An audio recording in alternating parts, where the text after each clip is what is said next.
Welcome to a place where hearts unwind, infinite threads that gently bind, love and compassion in every line. Together we rise through space and time. Welcome to Infinite Threads. I'm Bob, and today's episode continues our journey through division, hope, and healing. But this one reaches forward. Because while we're talking about a divided world, we're also talking about the world we're handing to the next generation. What they inherit, what they carry forward, what kind of love or poison we are weaving into the story that they will live. And the truth is, if we want to heal what's broken, we have to start by showing the young that love still works. We all know the narrative. This world is hard, people are cruel, the system is rigged, and kindness is weakness. It's the tired old voice of realism. But really, it's trauma. It's not realism. It's resignation. Listen to that, resignation. And if we pass that down, then we're not just watching the tapestry fray, we're cutting the threads ourselves. Because the us versus them mentality that poisons our politics, our families, our neighborhoods, it doesn't just divide us, it hardens us. It teaches our children to hate the world before they've even had a chance to love it. We don't need more of that, guys. What we need desperately is to hand them a different story. That's all there is. One that says, yes, the world is difficult, but love is still worth it. Yes, people can be cruel, but kindness is powerful. Yes, we've made mistakes, but you can build something better. I'm talking to you now. If you're a parent, a grandparent, a teacher, a mentor, or just someone with love to give, you don't have to lecture them. You just don't.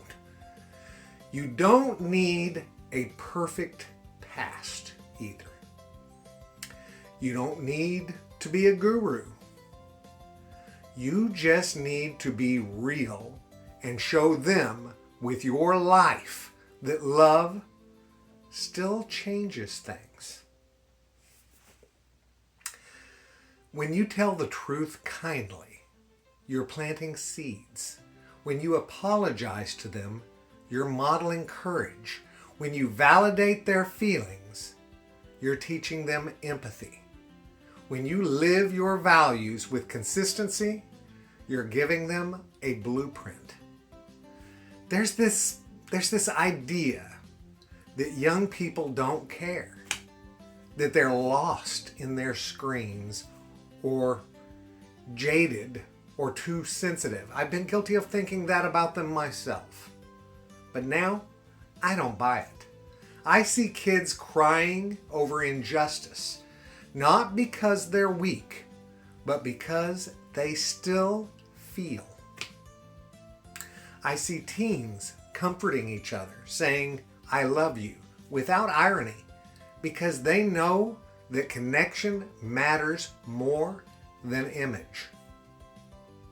I see young creators speaking out for mental health, for inclusion, for peace, not because someone told them to, but because their hearts won't let them be silent. They're not broken, they're awake. But they are looking to us to show them that love is safe to trust. What message are you giving?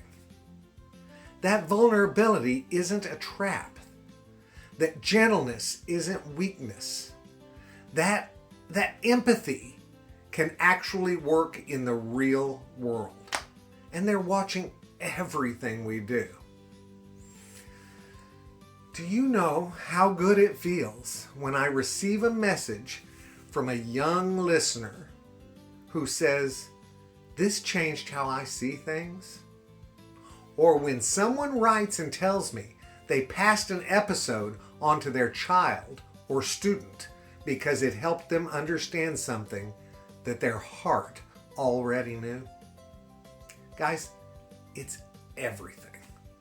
Because that's what makes this journey worth it. We don't always see the ripples, but when we do, they are beautiful. And it reminds me, the work of love isn't just for today, it's for tomorrow. It's for them. If we don't give our children something beautiful to believe in, the world will give them something dangerous to believe instead. And you know it. You see it. So let's start speaking love again. Let's start living compassion with fire. Let's show them that kindness is powerful and that hope isn't naive. It's necessary. Tell them the truth, yes. Tell them the world can be cruel. But never let that be the end of the story. Let it be the beginning of why we love harder. And here's the thing. We don't just influence the next generation by what we teach. We influence them by who we are when we're tired, when we're overwhelmed, when the news makes us want to shut down. If in those moments we still choose presence, if we still speak love, if we still choose hope, that is what they will remember, guys. That is what they will carry. And one day, when we are gone, our voice may be silent, but our thread will not.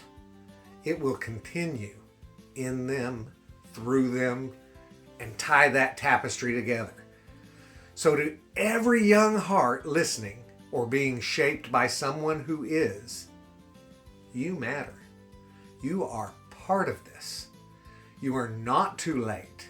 You are not too small, and you are not too broken. And we are not giving up.